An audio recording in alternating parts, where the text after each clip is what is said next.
오늘 우리에게 주신 하나님 말씀은 고린도후서 4장 5절로 12절 말씀입니다.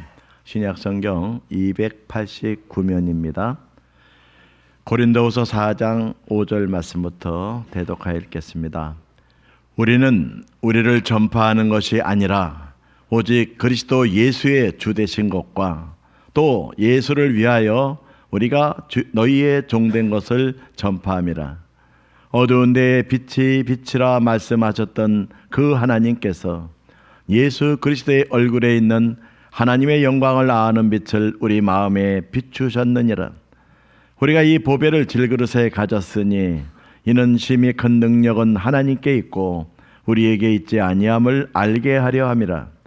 우리가 사방으로 우겨쌈을 당하여도 쌓이지 아니하며 답답한 일을 당하여도 낙심하지 아니하며 박해를 받아도 버림받지 아니하며 거꾸로 뜨림을 당하여도 망하지 아니하고 우리가 항상 예수의 죽음을 몸에 짊어짐은 예수의 생명이 또한 우리 몸에 나타나게 하려 함이라. 우리 살아있는 자가 항상 예수를 위하여 죽음에 넘겨짐은 예수의 생명이 또한 우리 죽을 육체에 나타나게 하려 함이라. 그런즉 사망은 우리 안에서 역사하고 생명은 너희 안에서 역사하느니라. 아멘. 할렐루야. 애국가를 들으니까 너무 감격스럽습니다.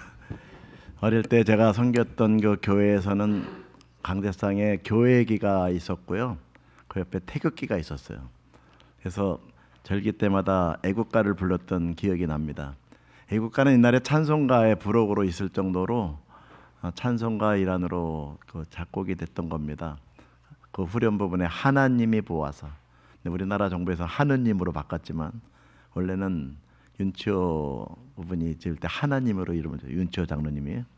애국가는 찬송가입니다. 너무 감격스럽습니다.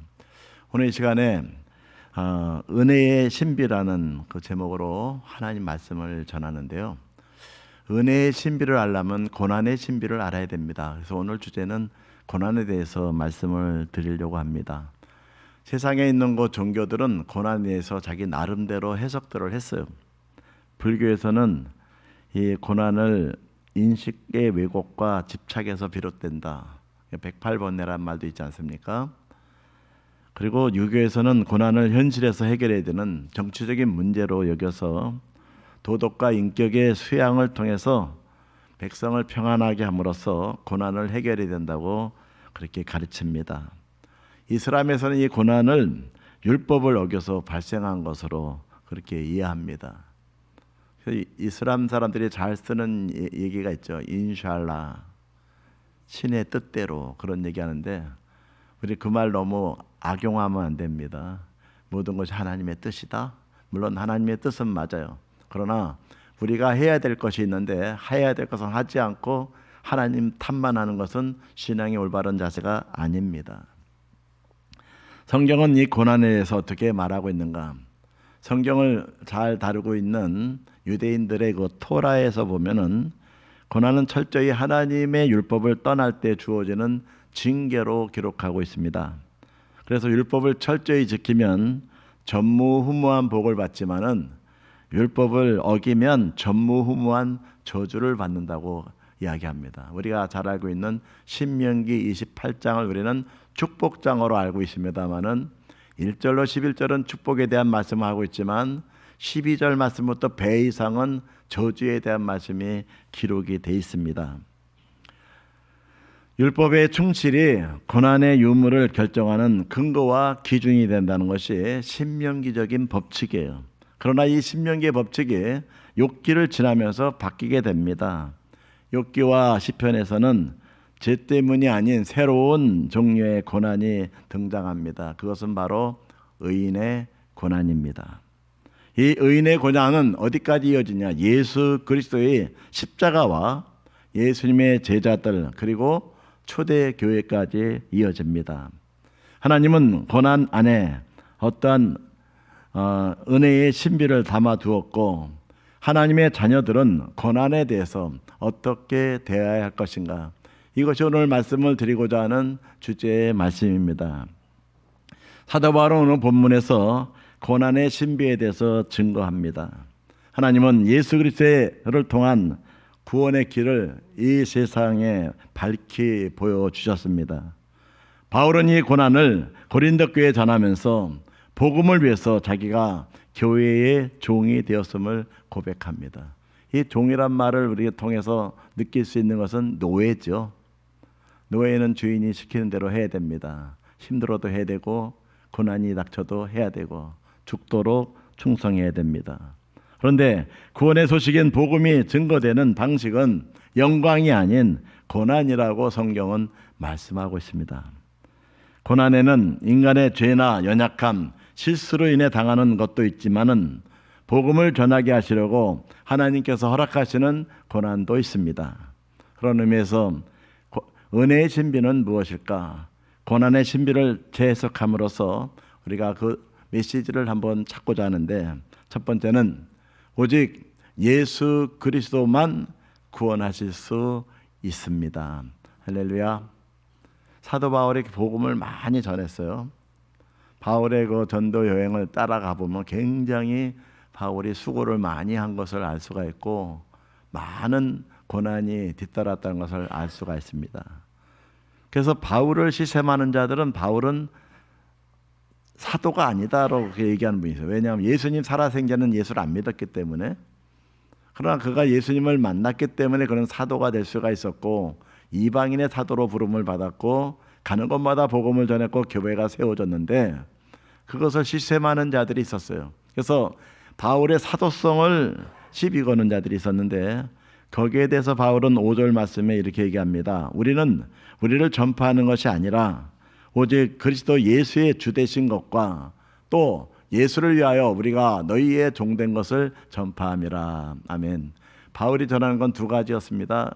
예수님이 주님이신 걸 전한다.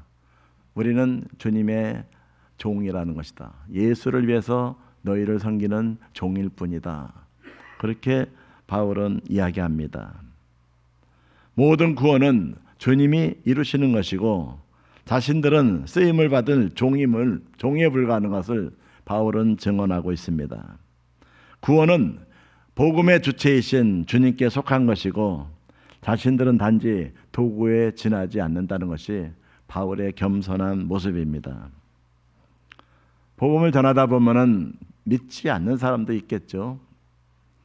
그런 사람들을 우리는 구원에서 제외되는 사람이라고 생각하기 쉽지만 그것도 우리가 조심해야 됩니다. 왜냐하면 주님의 주권에 속한 것이기 때문에 함부로 판단해서는 안 되겠죠. 주님께서 어떤 심령을 구원 얻도록 불러내지 않으면 구원 얻을 사람은 한 사람도 없다. 이것을 우리가 명심해야 됩니다. 그래서 우리는 복음을 전할지라도 궁극적으로 어떤 심령으로 하여금 복음을 듣고 구원에 이르느냐 안 이르느냐 이것은 주님이 하실 일이에요. 그래서 성경은 말하기를 때를 얻든지 못 얻든지 하나님 말씀을 전하라 그랬습니다. 듣든지 아니 듣든지 복음을 전하다 목숨을 잃을지라도 우리는 복음을 전해야 되는 것이 우리가 해야 될 일입니다. 전도자는 이 사실에 대해서 분명히 인식하고 자신이 복음을 전함으로 어떤 사람이 구원을 받았다고 그렇게 말해서도 안 됩니다. 복음을 전하는 것은 귀한 일이긴 하지만 그것은 어디까지나 주님의 도구로 쓰임받았을 뿐이고 구원의 주체는 주님이시기 때문입니다. 내가 누구 때문에 예수를 믿었다, 누가 전도해서 믿었다, 그 은혜는 잊어서는 안 되겠죠. 그러나 궁극적으로는 예수님이 나를 불러주셨고 나를 구원해 주셨다. 이것이 진정한 여러분의 고백이 되시기를 바랍니다. 전도를 하되 많이 하되 전도자는 스스로에게 구원의 능력이 있는 것처럼 교만해져서는 안 됩니다. 많은 영혼을 구했다고 자만해서도 안 됩니다. 또 자기가 누구를 구원할 것처럼 생각해도 안 됩니다. 오직 주님의 도우심을 구하고 주님이 구원하시기를 간구함으로 겸손히 주의 복음을 전하는 저나 여러분 되시기를 바랍니다. 때를 얻든지 못 얻든지 복음 전해야 됩니다.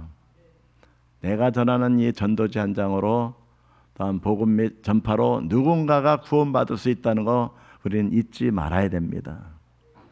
평양의 유명한 건달이고 하루를 살아갈 때 그를 안 만나면 재수가 좋다고 그렇게 이야기했던 김익도라고 하는 이분이 어느 날 어린아이가 복음 전하는 걸 보고는 까불지 말라 그랬는데 밤에 그 아이의 손가락이 나타나갖고 결국은 예수를 믿었다는 유명한 일화가 있지 않습니까? 어린아이가 무서운 기믹들을 변화시켰다는 거. 우리들의 무심결에 던진 이 전도의 메시지가 누군가에게는 생명의 메시지로, 구원의 메시지로 전달될 줄로 믿습니다. 하나님께서 역사하시면 못하실 일이 뭐가 있겠습니까? 전도자는 자신의 직분이 또한 주님의 구원 사역을 위해서 맡겨진 것임을 우리는 한시도 잊어서는 안 되겠습니다. 6절 말씀을 보니까 빛에 대해서 이야기합니다. 어두운 데서 빛이 비치리라 하시던 그 하나님께서 예수 그리스도의 얼굴에 있는 하나님의 영광을 아는 빛을 우리 마음에 비추셨느니라. 아멘. 세상에 빛은 두 가지 빛이 있습니다.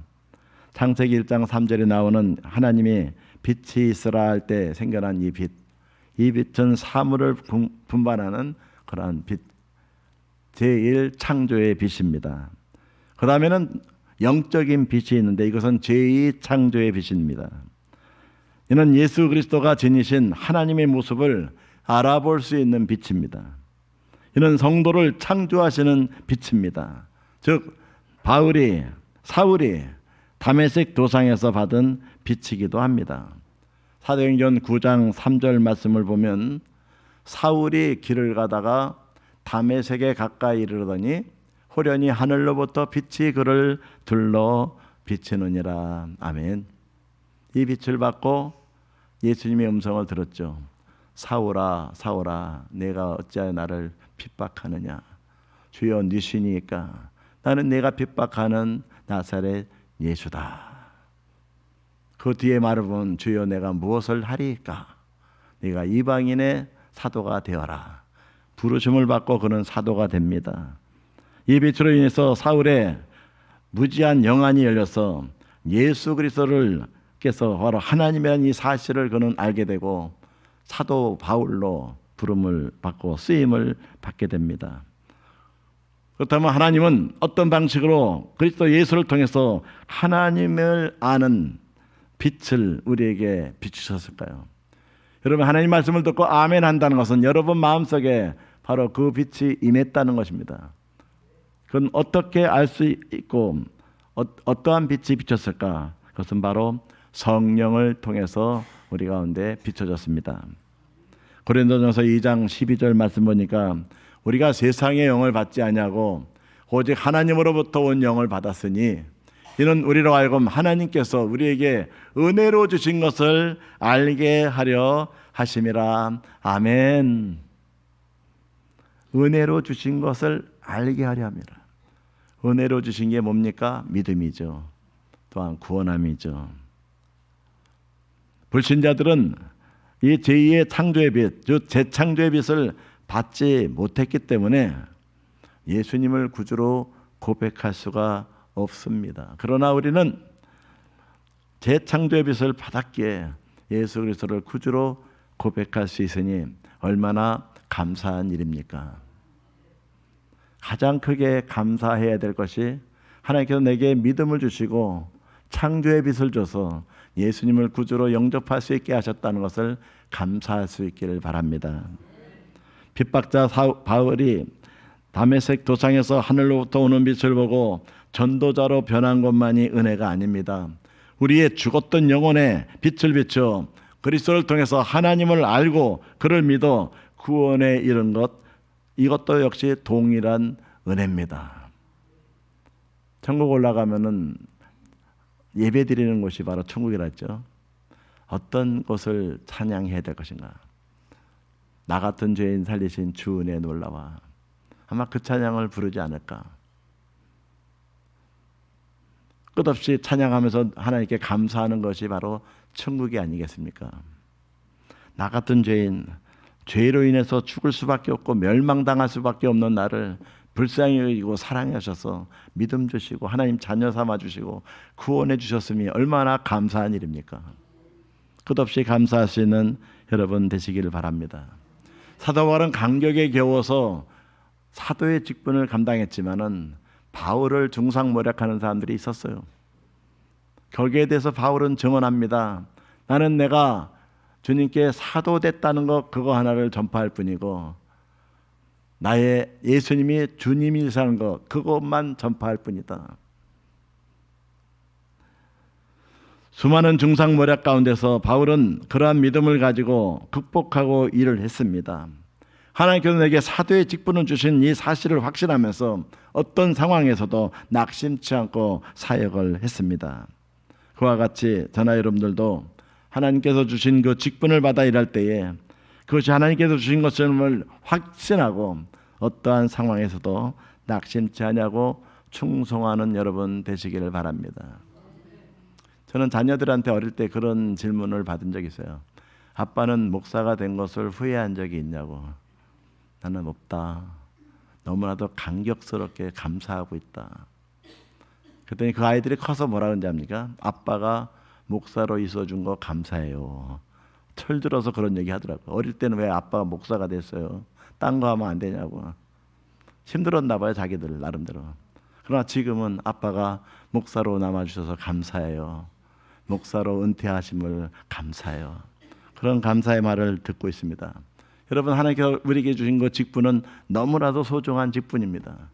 그 직분을 빼앗기지 않길 바랍니다. 아무나 여러분에게 주신 하나님께서 주신 그 면류관을 빼앗기지 않는 성도가 되시기를 원합니다. 두 번째 은혜의 신비는 질그릇 속에 담긴 진리입니다. 7절 말씀 보니까 우리가 이 보배를 질그릇에 가졌으니 이는 심히 큰 능력은 하나님께 있고 우리에게 있지 아니함을 알게 하려 함이라. 복음을 전하는 바울의 입장에서 바울의 모습을 바라볼 때에 매력이 있었을까? 매력 없었다고 성경은 여러 군데서 이야기하고 있어요. 바울은 안짱다리였고 눈썹은 붙어 있었고 매부리 코에다가 매력 없는 모습이었죠. 안지를 앓고 있었고 또한 말라리아를 앓았고 간질까지 있었던 그런 모습의 그 바울이 말씀을 증거할 때에 별로 매력은 없었지만 그가 입에서 나온 그 생명의 말씀은 각 심령들의 마음을 움직였고 놀라운 역사를 일으켰어요. 바울은 자기 자신을 볼 때 질그릇 같은 인생이었지만 내게 주신 그 진리의 말씀이 내 안에 있다는 것을 너무나도 감사하면서 7절의 말씀을 고백했던 것입니다. 사도직의 영광을 강조하던 바울은 이제 자신의 연약한 인간상을 고백합니다. 바울이 말하는 질그릇이란 나약한 인간의 육체나 전인격을 가르치는 비유적인 표현이기도 합니다. 사람은 창세기 2장 7절에 보니까 흙으로 만들어졌죠. 그래서 인간의 육체를 질그릇에다 비유한 성경 구절들이 많이 있습니다. 욥은 고난을 당하면서 욥기 10장 9절에 이렇게 말합니다. 기억하옵소서 주께서 내 몸 지으시기를 흙을 뭉치듯 하셨거늘 다시 나를 티끌로 돌려보내려 하시나이까. 또한 욥기 33장 6절에서는 나와 그대가 하나님 앞에서 동일하니 나도 흙으로 지으심을 입었은즉. 저나 여러분들은 다 흙으로 지으심을 받은 그런 존재들입니다. 질그릇은 모양도 볼품없고 약하여 깨지기도 쉬울 뿐더러 별로 귀히 쓰이지 않는 가치 없는 물건입니다. 바울은 자신의 연약함을 생각하면서 자신이 이처럼 깨어지기 쉬운 질그릇이다 비유하고 있는 것입니다. 바울은 질그릇에 보배가 담겨져 있다고 강조합니다. 그 질그릇 속에 무엇이 담겨 있을까? 저는 이삿짐을 정리하면서 다락방에 있는 오래된 그 통을 하나 내렸어요. 그 통은 저희 외할아버지께서 한학자셨는데 지필묵이 담겨 있는 것이었습니다. 여기서 좀 버릴 게 뭐 있나 하고 이렇게 했는데 옛날 그 이조백자 같은데 이렇게 싸갖고 신문지로 똘똘 말아갖고 깨지지 않게 보관했는데 그 쭉 보면서 야 이거는 서울시 역사박물관에 줘도 되겠다 그런 것들이 있었고 이건 국법고 아닌가? 옛날 거예요, 옛날 거. 그런 걸 보면서 야 이 안에 비록 그릇은 오래됐고 금이 가고 깨진 그릇이지만 그 안에 있는 내용물이 너무 귀해갖고 다시 쌌어요. 이거는 보관해야 된다고. 후손들에게 물려줘야겠다. 그런 생각을 해봤습니다. 바울은 질그릇에 보배가 담겨있다고 강조하는데 이 보배는 어떤 보배일까? 몇 가지 보배가 있습니다. 첫째는 그가 하나님께 받은 사도의 직분이었습니다. 바울은 복음을 전파하는 자신의 사도 직분에 대해서 매우 영광스러운 것이라고 고린도후서 3장 8절에 고백합니다. 하물며 영의 직분은 더욱 영광이 있지 아니하겠느냐. 아멘. 여러분이 교회의 집사님이나 권사님이나 또한 장로님이나 목사나 전도사님이나 성도님이라는 이름도 그렇습니다. 성도든지 너무나도 귀한 이름입니다. 세상에서는 사장, 회장 이런 이름을 더 귀하게 여기지만 우리에게는 영의 직분이 있습니다. 하나님께서 주신 이 직분 너무나도 소중한 직분이 아닐 수가 없죠. 교회를 핍박했던 바울에게 사도 직분은 참으로 귀한 보배였습니다. 우리들도 성령을 통해서 하나님께서 주신 직분을 보배로이 여길 수 있어야 합니다. 그 직분은 하나님께 상급을 받게 되고 사람들을 구원으로 인도하는 보배로운 것이기 때문입니다. 두 번째 보배는 복음입니다. 복음은 믿는 자로 하여금 영생 구원에 이르게 만드는 하나님의 구원 소식입니다. 구원 수단입니다.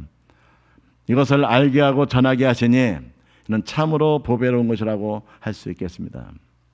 그러므로 우리 성도들도 복음을 알고 그 복음을 전하는 일을 보배롭게 여기시기를 바랍니다. 이슬람에서는 인샬라란 말을 많이 쓴다 그랬죠. 종교인들은 말하기를 하나님께서 다 알아서 하신다 그런 얘기를 많이 씁니다. 그러기에도 이제 피아노를 이렇게 몇 개 받아갖고 조율하는 과정에서 음반하시는 분이 자기 입장이 좀 곤란하니까 하나님께서 뜻하신 거라고 그런 얘기를 자꾸 하셔서 이 사람이 예수 믿는 사람인가 아닌가 순간적으로 이 사람이 예수 안 믿는 사람이구나. 그 하나님 얘기하지 말라 그랬어요. 공인오경호 사는 사지 어떻게 하나님 이름을 그렇게 걸먹이냐. 마지막 가는 모습을 가는 그분에게 얘기합니다. 예수 믿으시오. 그랬더니 강요하지 마시오 그러더라고요. 그래도 믿으세요. 그러고 보냈어요. 그의 마음속에 복음의 씨앗이 떨어졌으면 언젠가는 그도 예수님을 믿는 은혜가 임할 줄로 믿습니다. 우리 안에 있는 이 복음 듣든지 아니 듣든지 증거할 수 있는 성도님 되시기를 바랍니다. 세 번째 보배는 믿음입니다. 베드로 사도는 베드로후서 1장 1절에 이렇게 말합니다. 우리 하나님 여기 있는데 예수 그리스도의 종이며 사도인 시몬 베드로는 우리 하나님과 구주 예수 그리스도의 의를 힘입어 그 다음 같이 있습니다. 동일하게 보배로운 믿음을 우리와 함께 받은 자들에게 편지하노니 동일하게 보배로운 믿음을 함께 받은 자들이 바로 성도들입니다. 이 믿음은 너무나도 보배로운 것입니다. 이 믿음은 죄인들을 변화시킵니다. 믿음의 역사가 일어난다 그랬죠. 말초적인 쾌락과 본능을 쫓아 행하던 사람으로 하여금 의인으로 만듭니다. 영생 구원하도록 합니다. 악한 자로 살던 자를 선한 자로 변화시킵니다. 또한 말초적인 쾌락과 본능을 살던 자들을 또한 천한 자들로 하여금 영혼을 사모하고 추구하는 성도들이 되게 합니다. 여러분 가운데 믿음의 역사가 일어나기를 간절히 원합니다. 마지막으로 보배는 예수 그리스도이십니다. 바울 사도는 골로새 2장 3절에 그 안에는 지혜와 지식의 모든 보화가 감추어져 있느니라 말씀했어요. 예수님 안에 지혜와 지식의 모든 보화가 감춰져 있다고 말씀합니다. 예수님 자체가 우리에게 보배입니다. 이 세상 그 무엇과도 바꿀 수 없는 영원한 보배입니다. 그리스도를 통해서 의를 얻고 영생을 얻고 성령을 얻고 천국 기업을 얻습니다. 우리는 질그릇같이 약하고 천하기 그지없는 존재에 불과합니다. 그러나 우리에게는 세상 사람들이 갖지 못한 보배가 있습니다. 그것은 하나님 맡겨주신 귀한 직분, 복음, 믿음, 그리고 예수 그리스도입니다. 그렇기 때문에 우리는 귀한 존재입니다. 우리 자체가 귀해서가 아니라 우리가 가진 것이 귀해서 함께 귀해지는 것입니다. 그러므로 우리가 가진 이 보배를 귀중히 여기고 그것을 위해서 힘쓰고 수고하는 여러분 되시기를 원합니다. 세 번째로는 성도들은 예수의 생명이 나타나게 해야 합니다. 8절 말씀 보면은 우리가 사방으로 우겨싸움을 당하여도 쌓이지 아니하며 답답한 일을 당하여도 낙심하지 아니하며 박해를 받아도 버림받지 아니하며 거꾸로뜨림을 당하여도 망하지 아니하고. 이런 상황이 되면 다 낙심하고 또한 좌절해야 될 텐데 전혀 안 그렇다는 거죠. 누군가가 소망의 이유를 물을 수 있어요. 당신은 어떻게 그럴 수가 있냐. 그 정도 상황이면 슬퍼하고 괴로워해야 되는데 왜 이렇게 싱글벙글이고 기뻐하냐. 그럴 때 뭐라고 대답을 해야 되겠습니까? 내 안에 예수님이 계시거든요. 예수님의 생명이 내 안에 있거든요. 그 주님이 나를 위로해 주십니다. 이것이 저나 여러분들의 신앙인 고백이 되시기를 바랍니다. 우겨쌈을 당한다는 말은 원문으로 볼 때에 줍을 짜기 위해서 포도를 짓누른다는 뜻이에요. 환난과 고통이 세상 사방에서 성도들을 압박하는 상태가 바로 우겨쌈을 당하는 상태입니다. 바울은 이렇게 우겨쌈을 당해도 쌓이지 않는다고 고백을 했습니다. 그런데 이 고백은 모든 성도들의 공통된 고백이었습니다. 하나님을 의지하는 자는 우겨쌈을 당하여도 결코 질식하지 않습니다. 사도 바울도 전도 여행 중에 극심한 공경 중에 처한 적이 자주 있었는데 그는 고린도후서 1장 8절 9절에 그 상황을 이렇게 얘기합니다.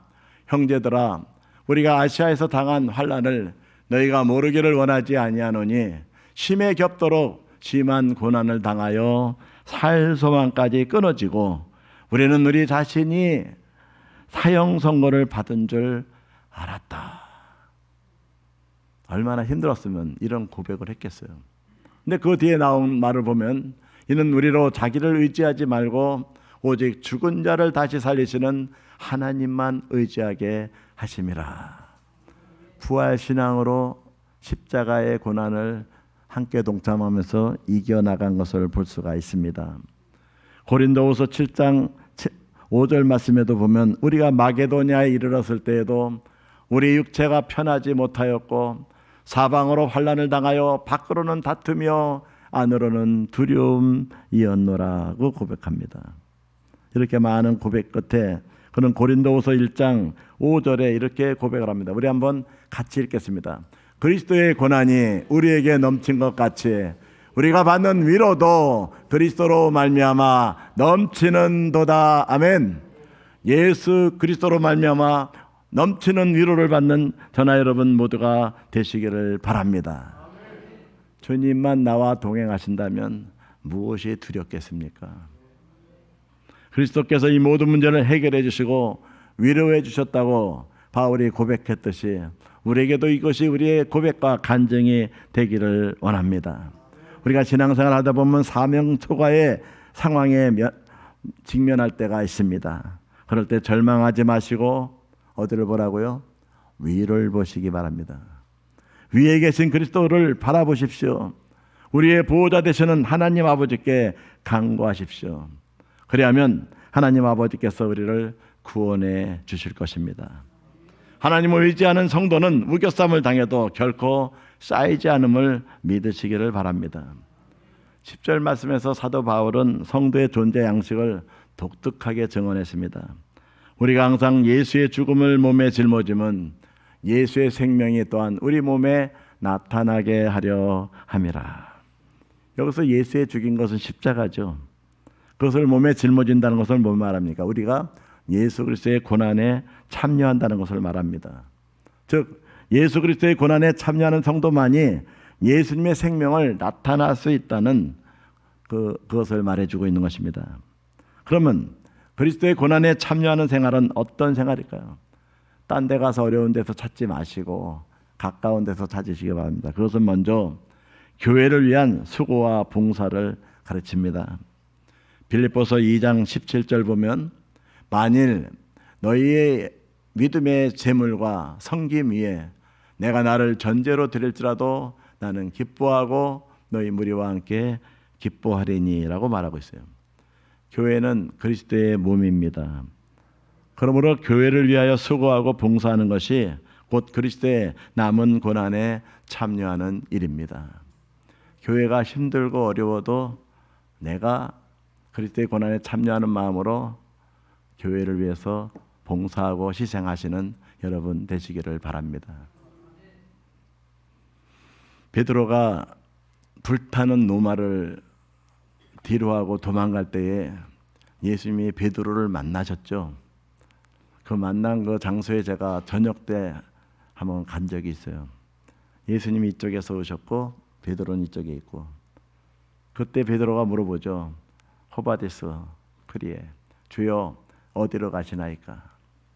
나는 내가 버리고 떠나는 노마를 향하여 간다. 불타는 노마, 네로의 압제에 순교당하는 성도들이 많은 그 고난의 현장, 그곳에 내가 간다.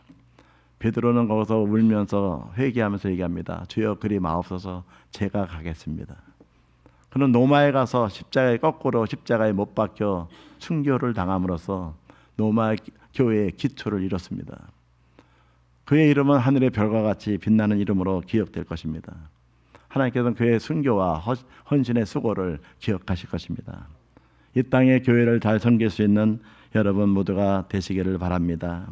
교회를 위하여 수고하고 봉사하는 것이 곧 그리스도의 남은 고난에 참여하는 일입니다. 그리고 교회를 위해서 희생하는 것이 그리스도의 고난에 참여하는 일입니다. 바울은 교회를 위해서 어떤 희생을 했을까요? 그는 어려운 교회에서 무보수로 일할 정도로 교회를 위해서 희생했다고 합니다. 고린도 교회를 개척했고 설립한 대사도로서 고린도 교회를 향해서 생계비와 성교비를 요구할 권리가 있었지만은 그는 그 권을 쓰지 않고 참겠다고 했어요. 왜? 복음의 장애가 없게 하기 위해서 참겠다고 했습니다. 또한 교회를 위해서 고난당하는 것이 그리스도의 고난에 참여하는 걸로 바울은 얘기합니다. 고린도후서 6장 4절 5절 보면 오직 모든 일에 하나님의 일꾼으로 자천하여 많이 견디는 것과 환난과 궁핍과 고난과 매맞음과 갇힘과 난동과 수고로움과 자지 못함과 먹지 못함 가운데서도 라고 증언했어요. 교회를 위해서 수고하고 희생하고 고난당하는 것이 곧 그리스도의 고난에 참여하는 것입니다. 그렇다면 이런 성도들에게 예수의 생명이 어떻게 나타날 수 있을까? 먼저 복음의 영광이 나타납니다. 고린도후서 2장 14절 보면 항상 우리를 그리스도 안에서 이기게 하시고 우리로 말미암아 각처에서 그리스도를 아는 냄새를 나타내시는 하나님께 감사하노라. 냄새라고 했지만 사실은 향기죠. 그리스도의 향기를 나타낸다. 우리가 주님을 위해서 수고할 때 우리를 통해서 그리스도의 향기가 뿜어 나올 줄로 믿습니다. 그 다음에 사랑이 나타납니다. 그리스도를 위해서 희생하는 성도에게는 그리스도인으로서 사랑의 빛이 나타나는 것입니다. 그래서 그 사랑으로 교회를 평안하게 만듭니다. 예수님께서는 마태복음 10장 38절에 또 자기 십자가를 지고 나를 따르지 않는 자도 내게 합당하지 아니하니라고 말씀했습니다. 무사 안일한 신앙생활, 형식적인 신앙생활, 이기적인 신앙생활하는 사람에게는 그리스도의 생명력이 나타나지 않는다는 것이죠. 오늘 교회를 위해서 봉사하고 희생하며 고난당하는 성도만이 그리스도의 생명을 나타낼 수 있다는 이 사실을 기억하시기 바랍니다. 그리고 그리스도의 생명을 나타내는 사람만이 그 안에 예수의 생명을 가진 참 성도임을 명심하시기 바랍니다. 함께 기도하시겠습니다. 우리를 사랑하시어 연약한 우리에게 보배로운 복음을 맡겨주신 주님을 찬양합니다. 이처럼 귀한 복음이 우리에게 주어졌음에도 불구하고 그 복음으로 인하여 고난, 수치, 부끄러움, 오해 등이 두려워서 담대히 전하지 못하고 소극적으로 처신한 우리의 죄를 회개합니다. 우리가 예수님을 모시고 살아갈 뿐 아니라 예수님의 생명, 예수님을 인한 빛이 드러나도록 우리를 이끄심을 확신합니다. 우리에게 담대한 믿음, 우리에게 주어진 사명에 대한 자각이 있게 하셔서 늘 예수님만 자랑하며 살게 하소서. 예수님으로 인하여 만나는 사람들에게 종의 자세로 섬기게 하시고 그러한 삶에서 예수님의 생명이 역사하는 것을 체험하게 하소서. 나 자신이 드러나는 것이 아니라 나는 죽고 예수님만 나타나는 복된 삶이 되도록 늘 인도하옵소서. 우리의 어두운 삶에 늘 빛이 되어주시는 예수 그리스도의 이름으로 기도하옵나이다. 아멘.